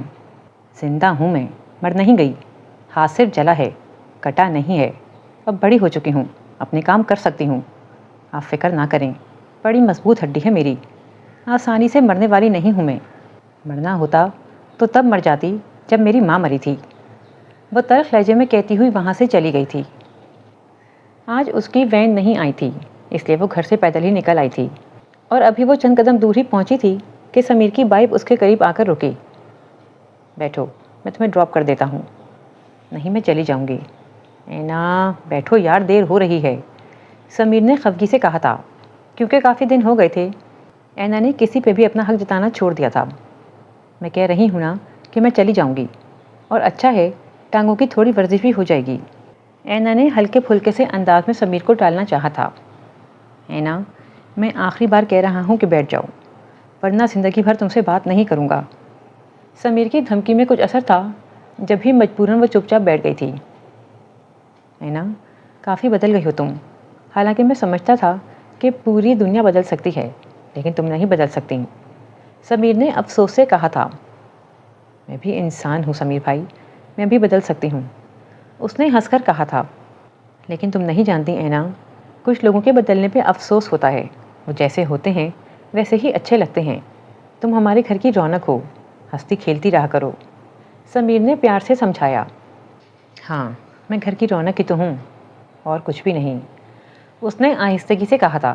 لیکن سمیر اس کی بات نہ سن سکا تھا کیونکہ سامنے فٹ پاتھ سے ایک بوڑھا آدمی اچانک روڈ پہ اتر آیا تھا۔ اس کو بچاتے بچاتے سمیر نے ایک دم بائک کو سائڈ کی سمت موڑا تھا اور پیچھے سے آتی تیز رفتار گاڑی اس کی بائک کو ایک جھٹکے سے اڑاتے ہوئے آگے بڑھ گئی تھی۔ اینا کی زوردار چیخ بلند ہوئی تھی اور پھر ان چیخوں میں اور درد کی شدت میں اضافہ ہوتا چلا گیا تھا۔ پیچھے بہت سی گاڑیوں کے ٹائر چرچرائے تھے۔ اس ایکسیڈنٹ کی خبر سے گیلانی ہاؤس کے در و دیوار ہل کر رہ گئے تھے، لیکن درد کا پہاڑ کس پہ ٹوٹا تھا یہ ابھی کسی کو بھی پتہ نہیں تھا۔ نواز گیلانی بمشکل ہسپتال پہنچے تھے۔ ان کے پیچھے انیسہ بیگم، بی جان، نویرا، سارا اور رانیہ آپی بھی پہنچ گئی تھیں، لیکن ہسپتال کی راہداری میں ساکھ بیٹھے سمیر کو دیکھ کر وہ سب اٹک گئے تھے۔ سمیر؟ نواز گیلانی کی آواز پہ خون میں لت پت سمیر تڑپ کر سیدھا ہوا تھا۔ بابا، وہ اینا، سمیر دہشت زدہ سا باپ سے لپٹ کر رو پڑا تھا۔ اینا؟ کیا ہوا اینا کو؟ نواز گیلانی چونک گئے تھے۔ بابا، اینا میرے ساتھ وہ ایکسیڈنٹ، وہ بہت زخمی ہوئی ہے بابا، اسے بہت بہت چوٹیں آئی ہیں۔ سمیر بچوں کی طرح بلک بلک کر رو رہا تھا اور نواز گیلانی کے ساتھ ساتھ بی جان کا دل بھی مٹھی میں آ گیا تھا۔ تم خود تو ٹھیک ہو؟ انیسہ بیگم نے آگے بڑھ کر بیٹے کو فکر مندی سے چھوا۔ سمیر کو خود بھی کافی چوٹیں آئی تھیں، اس کا خون بھی بہہ رہا تھا، لیکن اسے اپنی تکلیف کا احساس نہیں ہو رہا تھا۔ اسے صرف اینا کی فکر تھی، کیونکہ جس حالت میں وہ لوگ اینا کو ہسپتال لے کر پہنچے تھے یہ وہی جانتا تھا کہ اس کے بچنے کی امید بھی بہت کم تھی۔ مجھے کچھ نہیں ہوا، میں ٹھیک ہوں، لیکن اینا ٹھیک نہیں ہے، وہ نہیں بچے گی، وہ مر جائے گی، بی جان وہ مر جائے گی۔ سمیر کی ذہنی حالت بہت منتشر ہو چکی تھی۔ نواز گیلانی نے ڈاکٹر سے کہہ کر اس کی ٹریٹمنٹ کروائی اور اینا کی کنڈیشن پوچھی، لیکن ڈاکٹرز فی الحال کچھ بھی بتانے سے گریز کر رہے تھے۔ اور ٹھیک 2 گھنٹے بعد ڈاکٹرز کے مکمل چیک اپ کے بعد پتہ چلا کہ اینا کی دونوں ٹانگوں میں فریکچر ہو گیا ہے، جس کے لیے اس کا آپریشن ہونا ضروری تھا۔ اور دونوں ٹانگوں کے آپریشن کا سن کر سب کے سب ساکت و صامت رہ گئے تھے اور بی جان بے ہوش ہو کر گر پڑی تھیں۔ ہسپتال سے 1 ماہ بعد ڈسچارج ہو کر وہ گھر آئی تھی، لیکن ویل چیئر پہ۔ اس کی ٹانگوں کا آپریشن کامیاب ہوا تھا، لیکن پھر بھی اتنی آسانی سے اور اتنی جلدی وہ چل نہیں سکتی تھی۔ اس کے لیے گھر پہ اس کا ٹریٹمنٹ بہت ضروری تھا، اور ڈاکٹرز نے بے حد اصرار سے انہیں تاکید کی تھی کہ اس کی روزانہ ایکسرسائز اور مساج بہت ضروری ہے، ساتھ ساتھ اس کا چیک اپ، اس کی میڈیسن اور اس کی خوراک پہ پوری توجہ کی ضرورت تھی۔ وہ چلتے پھرتے ہنستے کھیلتے اپاہج ہو گئی تھی۔ وہ جو پہلے تھوڑا بہت بول لیتی تھی، بات کر لیتی تھی، اس حادثے کے بعد بالکل چھپ ہو کر رہ گئی تھی۔ شروع میں نویرا اس کا کافی خیال رکھتی رہی تھی، لیکن پھر نویرا کے ایگزامز شروع ہوئے تو اینا پہ توجہ کم ہو گئی تھی۔ سارا پتہ نہیں کن کاموں میں مصروف رہتی تھی، وہ کبھی کبھار ہی اینا کے کمرے میں آتی تھی۔ سمیر روزانہ آتا تھا، لیکن وہ لڑکا تھا، نہ تو وہ اینا کو ایکسرسائز کروا سکتا تھا، نہ ہی اس کا مساج کر سکتا تھا۔ البتہ وہ اس کی میڈیسن اور کھانے پینے کا کافی دھیان رکھتا تھا۔ اس حادثے کے 2 ماہ بعد فیروز گیلانی کا فون آیا تھا اور وہ اینا کے لیے بہت پریشان ہو رہے تھے۔ جب سے اینا کے ساتھ یہ حادثہ ہوا تھا بی جان بستر سے لگ گئی تھیں، اسی لیے اینا کی سہولت کے لیے فیروز گیلانی نے ایک ملازمہ کا بندوبست کرنے کو کہا تھا جو سمجھدار بھی ہو اور ہر وقت اینا کے ساتھ بھی رہے۔ فیروز گیلانی کا آئیڈیا نواز گیلانی کو بہت اچھا لگا تھا اور پسند آیا تھا۔ وہ ان کا فون سن کر اینا کے پاس ہی آئے تھے، لیکن اینا نے فیروز گیلانی کا نام سنتے ہی انہیں روک دیا تھا۔ پلیز انکل، مجھ سے کسی کی بھی بات مت کیا کریں، مجھے کسی کا بھی ذکر نہیں سننا۔ لیکن بیٹا تم جانتی تو ہو وہ۔ ہاں میں جانتی ہوں کہ اگر میں مر بھی جاتی تو وہ میرا جنازہ پڑھنے نہ آتے، صرف اس ڈر سے کہ ان کی بیوی ان پر کیس کر دے گی۔ اینا چیخ کر بولی تھی۔ بیٹا وہ بھی تو مجبور ہے، اگر وہ بیوی کی اجازت کے بغیر یہاں آ جاتا ہے تو تم جانتی ہو اسے 24 گھنٹے کے اندر اندر پولیس اپنی کسٹڈی میں لے لے گی اور ہم کچھ بھی نہ کر سکیں گے۔ پھر وہ جیل میں جائے گا ہی، الٹا ہم ہی پریشان ہوتے رہیں گے۔ انہوں نے اسے سمجھایا تھا۔ ٹھیک ہے تایا انکل، جو جیسا ہے ٹھیک ہے، میں کسی سے کوئی مطالبہ نہیں کر رہی، بس میں یہ چاہتی ہوں کہ میرے سامنے میرے کسی بھی نام نہاد رشتے کا کوئی ذکر نہ ہو۔ اگر ماں کے نہ ہونے سے کوئی فرق نہیں پڑتا تو باپ کے نہ ہونے سے بھی کچھ فرق نہیں پڑے گا۔ پہلے سب کے درمیان گھس کر بیٹھتی تھی، پھر بھی تنہا رہتی تھی۔ اب کمرے میں اکیلی بیٹھی رہتی ہوں، اب بھی تنہائی ہی رہتی ہوں۔ کچھ خاص فرق تو نہیں پڑا، زندگی چل رہی ہے، زندہ سلامت ہوں۔ بس یہی فرق آیا ہے نا کہ میں چل نہیں سکتی، معذور ہو گئی ہوں، ٹانگیں اپاہج ہو گئی ہیں، میں رک گئی ہوں۔ باقی سب کچھ تو چل رہا ہے نا، زندگی چل رہی ہے، وقت چل رہا ہے، اور سانسیں بھی تو چل رہی ہیں۔ وہ بہت بے تاثر سے سب پاٹ لہجے میں نہ جانے کیا کہہ رہی تھی، اور نواز کلانی بھیگی آنکھوں سے واپس پلٹ گئے تھے۔ بی جان نے 2 سال اینا کا دکھ دل پہ سہا تھا، اور 2 سال بعد وہ اس دکھ کا بوجھ لے کر خالق حقیقی سے جا ملی تھیں۔ ان کی موت کا دکھ کسی اور کو شاید ہوا تھا یا نہیں، اینا کو توڑ کے رکھ گیا تھا۔ اس گھر میں صرف بی جان ہی تو تھیں جنہوں نے اسے ماں اور باپ دونوں کی محبت دی تھی، دونوں طرح کا پیار دیا تھا، ہمیشہ اس کے لیے ڈھال بنی تھیں۔ اینا قسمت کا یہ وار بھی بڑی بہادری سے سہ گئی تھی۔ شاہ میر کے ان دنوں ایگزامز ہو رہے تھے، اس لیے وہ چاہنے کے باوجود بھی نہیں آ سکا تھا، اور فیروز گیلانی نے پہلی بار ایک انتہائی قدم اٹھا لیا تھا۔ وہ ایلس کو طلاق دے کر اچانک پاکستان روانہ ہو گئے تھے۔ ایلس یقیناً برطانیہ ایمبیسی کے ذریعے ان پر کیس کر دیتی، لیکن اس پر شاید قسمت کے فیصلے کچھ اور تھے۔ اچانک ایلس کی بہن اور بھائی کا ایکسیڈنٹ ہوا تھا، اور وہ دونوں اپنی زندگی سے ہاتھ دھو بیٹھے تھے، اور ایلس غمزدہ سی فیروز گیلانی کی بے وفائی بھی فراموش کر گئی تھی۔ شاید اسے فیروز گیلانی کے دکھ بھی یاد آ گئے تھے۔ اس پہ بھی ادراک ہو چکا تھا کہ اپنوں کو چوٹ پہنچے تو کیسی تکلیف ہوتی ہے، اور اس تکلیف کے باوجود کسی کو قید کر کے رکھنا، اپنی پابندی جمائے رکھنا بھی کسی ظلم سے کم نہیں تھا۔ گڈ مارننگ اینا جی۔ سمیر دروازہ نوک کر کے اندر چلا آیا تھا۔ وہ جو بیڈ سے ٹیک لگائے بیٹھی کب سے کھلی کھڑکی سے نظر آنے والے آسمان کو دیکھے جا رہی تھی، سمیر کی آواز پر چونک کر نظروں کا زاویہ بدلا تھا۔ کیا دیکھ رہی ہو؟ سمیر نے کھڑکی کی سمت دیکھا تھا۔ دیکھ رہی ہوں کہ آسمان بھی معذور ہی ہے نا، یہ بھی تو کہیں آنے جانے کے قابل نہیں ہے۔ اس کی بات پہ سمیر ذرا دیر کے لیے چپ کر گیا تھا۔ چپ کیوں ہو گئے؟ اینا، جب بھی سوچتا ہوں کہ تمہارا مجرم میں ہوں تو سچ پوچھو دل سے یہی آہ نکلتی ہے کہ کاش میں معذور ہو جاتا، لیکن تمہیں کچھ نہ ہوتا۔ اس روز میں نے ہی زبردستی تمہیں اپنی بائک پر بٹھایا تھا، حالانکہ تم انکار کر رہی تھیں۔ کاش میں اس روز تمہیں پیدل ہی جانے دیتا۔ سمیر کی ندامت پھر سے تازہ ہو گئی تھی۔ وہ مجرم بنا سامنے کھڑا تھا۔ چھوڑو اس بات کو، تم یہ بتاؤ کہ آج تم میرے کمرے کا راستہ کیسے بھولے ہو؟ اینا نے گزری بات کو چھوڑ کر آج پہ خاصا زور دیا تھا، اور سمیر کو مزید شرمندگی ہوئی تھی۔ یار، پڑھائی میں بہت بزی رہتا ہوں، اور جب فارغ ہوتا ہوں تب بابا کسی نہ کسی کام سے باہر بھیج دیتے ہیں۔ شام کو جم جاتا ہوں، اور رات کو تھوڑی دیر کے لیے جب فارغ ہوتا ہوں تب تک تم سو چکی ہوتی ہو۔ سمیر نے وضاحت پیش کی تھی۔ بے بس لوگ کبھی سو نہیں پاتے سمیر، ساری رات وہ اپنی بے بسی اور لاچاری سوچتے سوچتے صبح کر دیتے ہیں۔ وہ تلخی سے ہنسی تھی، اور سمیر ایک بار پھر کچھ نہ کہہ سکا تھا۔ اینا اپنی مایوسی اور بے بسی پہ سر جھٹکتی ہوئی اپنے آپ کو سرزنش کرنے لگی تھی۔ تم نے بتایا نہیں سمیر، کس لیے آئے تھے صبح صبح؟ لگتا ہے میں نے تمہیں پریشان کر دیا ہے۔ ڈونٹ وری ڈیئر، مجھ جیسے لوگوں کی باتوں کا برا نہیں منانا چاہیے، اس نے ہلکے پھلکے سے لہجے میں کہا تھا۔ میں تمہیں ایک گڈ نیوز دینے آیا تھا۔ Good news? ہاں، آج شاہ میر بھائی آ رہے ہیں۔ سمیر نے خوشی خوشی اطلاع دی تھی، لیکن اینا کی سوچ ایک پل میں ڈوب کر ابھری تھی۔ 4 سال گزر گئے، یعنی وہ 4 سال سے اس حال میں بیٹھی تھی۔ اینا، تمہیں خوشی نہیں ہوئی؟ سمیر نے بے تکا سا سوال کیا تھا۔ ہاں، اچھی نیوز ہے، مبارک ہو، اس نے کہہ کر چہرہ جھکا لیا تھا۔ کیا ہوا؟ کچھ نہیں، میں تھک گئی ہوں، تھوڑی دیر ریلیکس کرنا چاہتی ہوں۔ اوکے، میں چلتا ہوں، پھر ملتے ہیں۔ وہ اینا کا ہاتھ تھپک کر باہر نکل گیا تھا، اور اینا کتنے ہی لمحے ساکت سی بیٹھی رہ گئی تھی۔ اتنا وقت گزر گیا تھا، اتنا سب کچھ ہو گیا تھا، اور وہ آج بھی وہیں کی وہیں تھی۔ اس نے بھرائی ہوئی آنکھوں سے ویل چیئر کو دیکھا تھا، اور پورے جسم پہ لرزہ طاری ہو گیا تھا۔ اس کی سسکیاں چیخوں میں بدل گئیں، اور وہ اپنی چیخوں کا گلا گھونٹتی ہوئی گھٹ گھٹ کے رونے لگی تھی۔ اپنی محتاجی کا احساس آج بھی حاوی ہو گیا تھا۔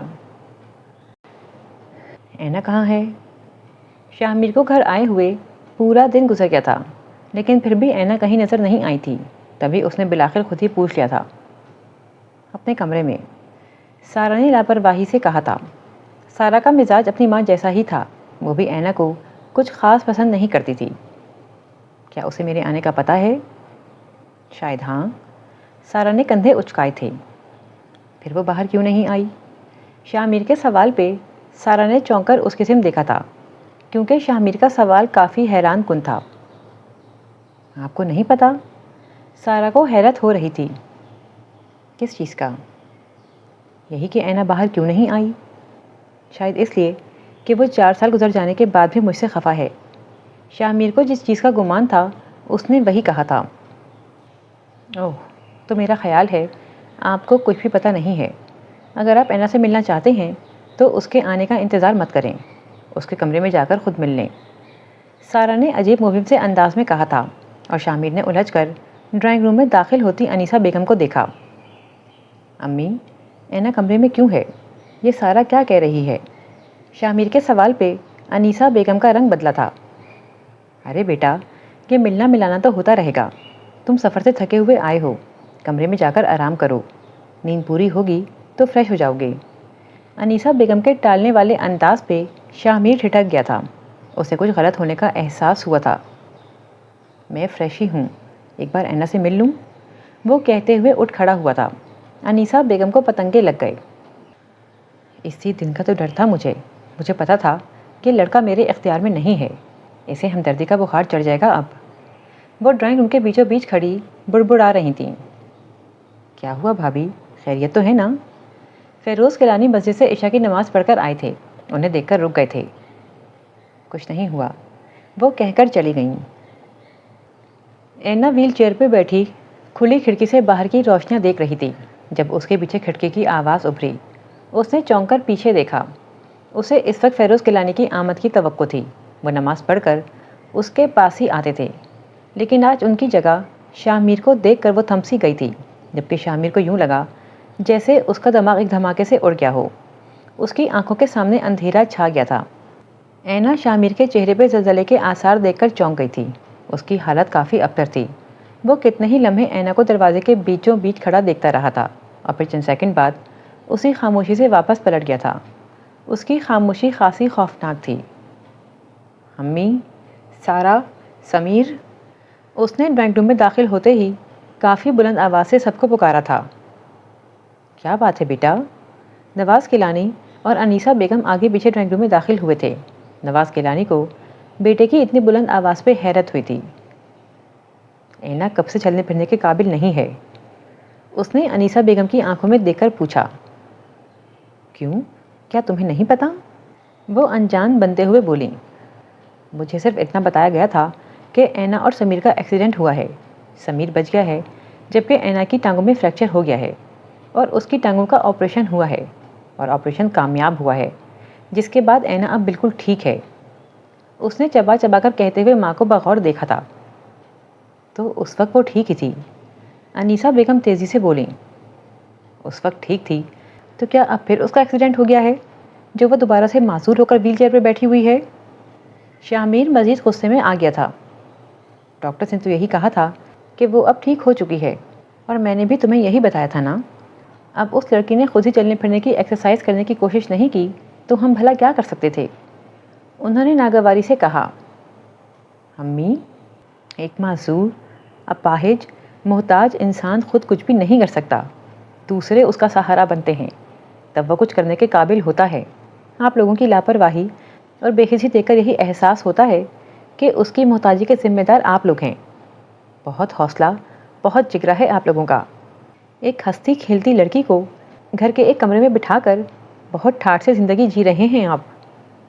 وہ سمیر اور سارا وغیرہ کو تمسخرانہ نظروں سے دیکھتا ہوا آگے بڑھ گیا. شاہ میر، رکو بات تو سنو. انیسہ بیگم لپک کے اس کے پیچھے آئیں. امی، بہت غلط کیا آپ نے مجھے اندھیرے میں رکھ کے، اور میں جانتا ہوں کہ آپ نے ایسا کیوں کیا ہے. میرے پاکستان سے جانے سے چند دن پہلے ہی آپ کو پتہ چل گیا تھا کہ میں اینا کو پسند کرنے لگا ہوں. اسی لیے جب بھی فون پہ اینا کے بارے میں پوچھتا تھا آپ ٹھیک سے جواب نہیں دیتی تھیں. لیکن آج آپ سب کے سامنے میں واضح کر دینا چاہتا ہوں کہ میں اینا کو پسند کرتا ہوں اور اس سے شادی کرنا چاہتا ہوں. وہ چاہے جس حال میں بھی ہے، میری شادی اسی سے ہوگی. اور اگر میرے اس فیصلے پہ آپ لوگوں میں سے کسی کو بھی اعتراض ہے تو وہ بے شک میری شادی میں شریک نہ ہو، مجھے کوئی پرواہ نہیں ہوگی. اپنی بات کہہ کر وہ باہر نکل گیا، جبکہ وہاں موجود تمام افراد کو سانپ سونگھ گیا تھا. ہینا، آئی ایم سو سوری. سب کے ساتھ ساتھ میں بھی تمہارا مجرم ہوں. شاہ میر صبح صبح اس کے کمرے میں آیا تھا اور اس کے سامنے مجرموں کی طرح بیٹھ گیا تھا. میرا مجرم کوئی بھی نہیں ہے، مجرم تو میں خود ہوں اور سزا بھی بھگت رہی ہوں. بس یہی بہت ہے. وہ آہستگی سے بولی تھی. ہینا، مجھے نہیں پتا تھا کہ تمہارے ساتھ اتنا بڑا حادثہ ہو چکا ہے، ورنہ میں یقیناً تمہیں کال کرتا، تم سے بات کرتا. بہت شرمندہ ہوں میں تم سے. شاہ میر اپنی ندامت اپنی شرمندگی لفظوں میں بیان نہیں کر پا رہا تھا. میرا آپ سے ایسا کوئی تعلق نہیں کہ آپ کو میرے سامنے اس طرح شرمندہ ہونا پڑے، اور ضروری نہیں کہ آپ مجھے کال کرتے، مجھ سے بات کرتے، میرا حال پوچھتے. بس وقت گزرنا تھا، گزر گیا. اینا نے اپنے مخصوص بے تاثر لب و لہجے میں کہا تھا. لیکن وقت کو ایسے نہیں گزرنا چاہیے تھا اینا. شاہ میر کو پچھتاوا گھیر رہا تھا. لیکن اینا اس اسٹیج پر تھی جہاں کسی کا بھی دکھ، ملال، پچھتاوا، اپنائیت اور معافی تلافی کوئی معنی نہیں رکھتے تھے، جہاں وہ بے حسی کی چادر اوڑھ چکی تھی. آج سے 2 سال پہلے اپنے چہرے پہ پشیمانی لیے اس کے والد محترم فیروز کیلانی بھی اسی طرح اس کے پاس آئے تھے اور اپنی کوتاہیوں کی معافی مانگ رہے تھے، جس پہ کچھ بھی کہے بغیر اینا بہت ہی فارمل سے انداز میں پیش آئی تھی، اور اس کا یہ لیا دیا انداز اب ہر ایک کے لیے مخصوص ہو چکا تھا. شاہ میر کو پاکستان آئے ہوئے 1 ماہ ہو چکا تھا جب اس جھیل میں کنکر پڑا تھا اور لہریں دور تک پھیلی تھیں. ہرگز نہیں، ایسا کبھی نہیں ہو سکتا. میں شاہ میر نواز کا نام بھی نہیں سننا چاہتی، اور آپ کہہ رہے ہیں کہ میں اس سے شادی کر لوں؟ وہ اتنے زور سے چلائی تھی کہ اس کی آواز کمرے سے باہر تک سنی گئی تھی. چیخ چیخ کر کہتی پاگل ہونے لگی تھی. اور فیروز کیلانی چپ چاپ سر جھکائے کمرے سے باہر آ گئے تھے. شاہ میر اس وقت گھر پہ نہیں تھا. جب گھر آیا تو پہلا سامنا انیسہ بیگم سے ہی ہوا تھا. مبارک ہو بیٹا، آپ کی چہیتی نے شادی سے انکار کر دیا ہے، اس کے باپ نے پوچھا تھا. اس سے کہہ رہی تھی کہ میں تو شاہ میر کی شکل بھی نہیں دیکھنا چاہتی، شادی تو بہت دور کی بات ہے. کوئی بات نہیں، ایسا ہو ہی جاتا ہے، اسے انکار کرنے کا پورا حق ہے. ہم نے اس کے ساتھ کیا اچھا کیا ہے کہ وہ میرے پرپوزل پہ خوش ہوتی پھرے. وہ 1 بار نہیں 10 بار انکار کرے تب بھی کم ہے. ڈرائنگ روم کے صوفے پر بیٹھتے ہوئے وہ اپنے بوٹوں کے تسمے کھولنے لگا تھا، اور انیسہ بیگم پہلے اس کی بات پہ حیران پھر خوش ہوئی تھیں. گویا تم اس کا انکار تسلیم کر چکے ہو؟ میں نے یہ کب کہا امی؟ میں تو یہ کہہ رہا ہوں کہ وہ انکار کرتی ہے تو کرے، میں اسے مناؤں گا. وہ 10 بار انکار کرے گی، میں 10 بار مناؤں گا. وہ سرشار سے انداز میں صوفے پہ نیم دراز ہو گیا تھا، اور انیسہ بیگم کلس کے رہ گئیں. اور پھر یہ روز ہونے لگا تھا. وہ شاہ میر کے پرپوزل سے اس قدر چڑ چکی تھی کہ کوئی نام بھی لے لیتا تو وہ چیخنے چلانے لگتی تھی. آج بھی ایسا ہی ہوا تھا. وہ فیروز کیلانی پہ چیخ رہی تھی، اور شاہ میر اس ہنگامے کی آواز سن کر اس کے کمرے میں ہی آ گیا تھا جہاں فیروز کیلانی مجرم بنے بیٹھے تھے. تب شاہ میر نے خود صاف صاف بات کرنے کا سوچا تھا، اور جب غصے میں آ گیا تو اپنے کمرے سے اپنی ڈائریاں اور گفٹ اٹھا لایا تھا. یہ ڈائریاں اس نے انگلینڈ میں لکھنا شروع کی تھیں، اور ان ڈائریوں میں تحریر لفظوں کا مرکز صرف اور صرف اینا کی ذات تھی. وہ اینا جو شاہ میر کے پرپوزل کو محض ایک ہمدردی اور ندامت کا نام دے رہی تھی. وہ ان ڈائریوں میں تحریر محبت اور چاہت کو پڑھ کر دم بخود رہ گئی تھی. وہ پھٹی پھٹی آنکھوں سے ان گفٹس کو دیکھ رہی تھی جو شاہ میر اس کے لیے لے کر آیا تھا. کپڑے، جوتے، جیولری، کاسمیٹکس، ہر چیز کا اس نے خاص دھیان رکھا تھا. ایک ایک چیز کو بہت احتیاط اور بہت چاہت سے پیک کیا ہوا تھا. اس کی محبت اس کے لفظوں سے اور اس کی چیزوں سے ہی چھلکی پڑ رہی تھی. اینا گنگسی ہو چکی تھی. مگر میں پھر بھی یہ شادی نہیں کر سکتی. میں جس حال میں ہوں ٹھیک ہوں، مجھے میرے حال پہ چھوڑ دیں. سب کچھ جان لینے کے بعد اینا کا لہجہ تو بدل گیا تھا، لیکن بیان اب بھی نہیں بدلا تھا.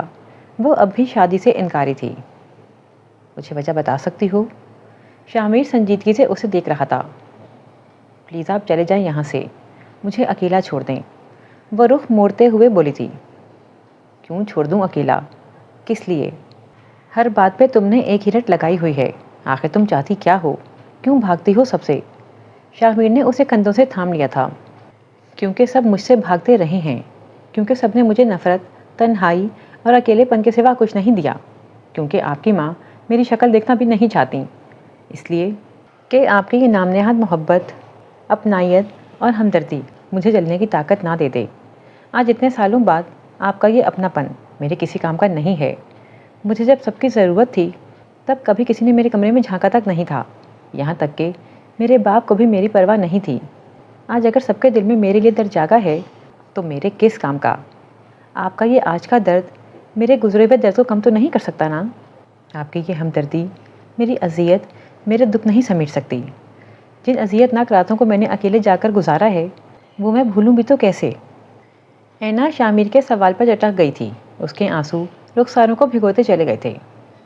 اینا پلیز مجھے گزرے وقت کا آئینہ مت دکھاؤ، جو کچھ میری بے خبری اور نادانستگی میں ہو چکا ہے اس کی سزا مجھے نہ دو۔ میرے جذبات کو، میرے احساسات کو سمجھنے کی کوشش کرو۔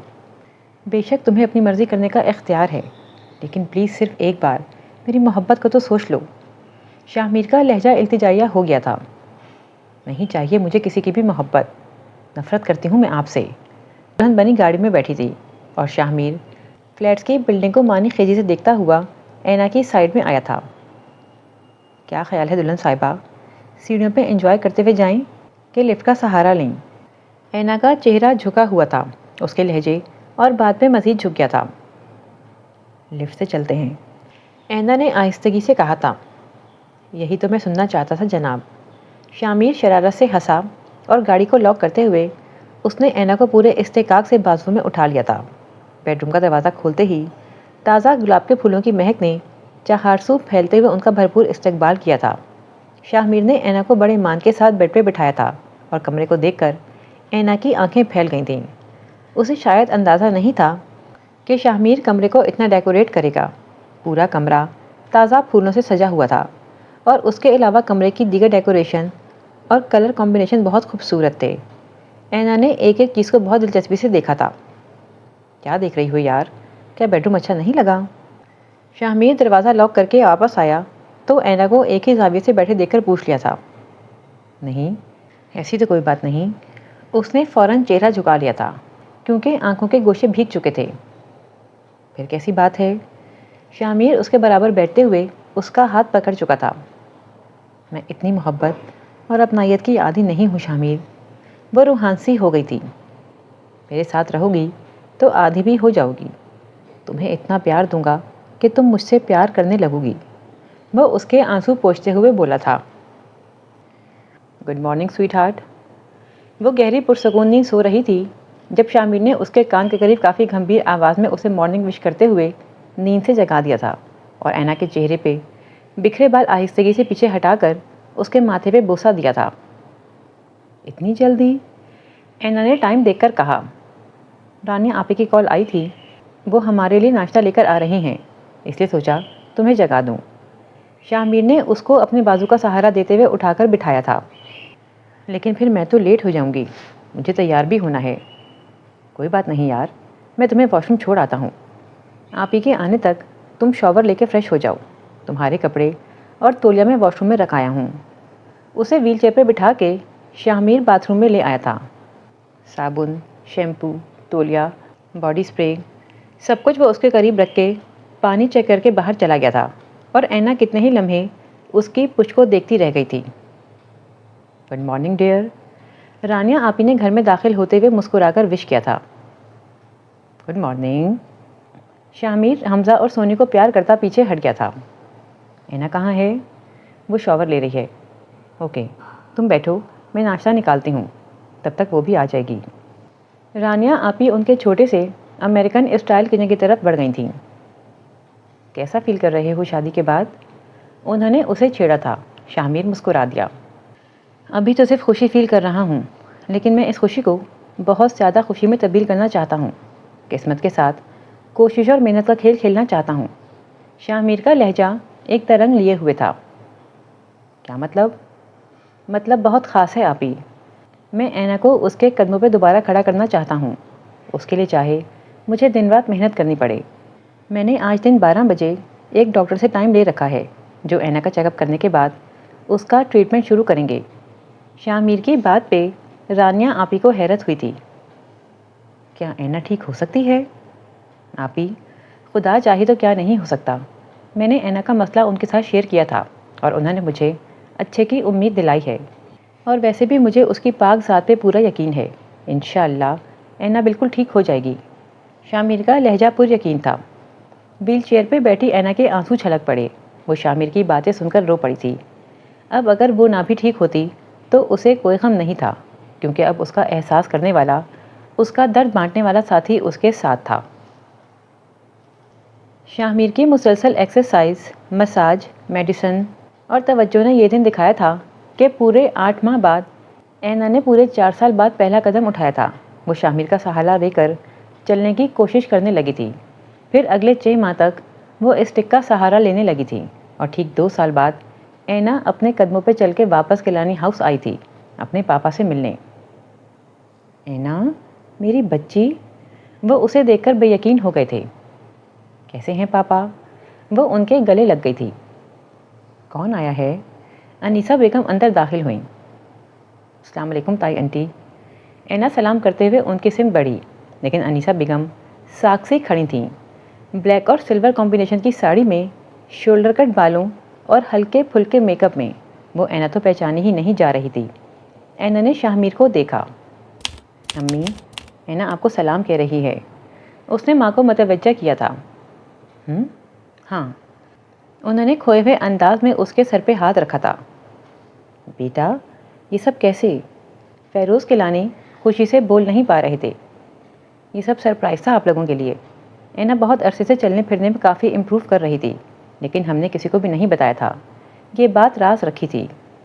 شاہمیر نے اینا کو والہانہ نظروں سے دیکھتے ہوئے کہا۔ سبھی حیرت سے دیکھ رہے تھے۔ یہ سب میرے خدا کا اور میرے مسیحا کا کمال ہے، ایک ایسا مسیحا جو میرے دل میں ہی نہیں، میری روح میں بھی بستا ہے۔ اینا کا لہجہ بھیگا ہوا تھا۔ آج ہماری شادی کی دوسری سالگرہ ہے، اور ہم نے اپنے گھر پہ ایک چھوٹی سی پارٹی ارینج کی ہے، جس کے لیے ہم آپ سب کو انوائٹ کرنے آئے ہیں۔ اینا نے سب کو دعوت دی تھی، اور سمیر بے اختیار ہنس پڑا تھا۔ بھائی آپ لوگ تو چھپے رستم نکلے، سب کچھ اکیلے ہی اکیلے کر لیا اور ہمیں پتہ ہی نہیں چلا۔ محبت ہو تو ایسی ہو۔ اینا کھلکھلا کر ہنسی تھی۔ نواز کلانی بھی بیٹے کی محبت اور محنت دیکھ کر بے انتہا خوش ہوئے تھے، اور شاہمیر کی خوشی بیان سے باہر تھی کہ اس کی محبت رنگ لے آئی تھی۔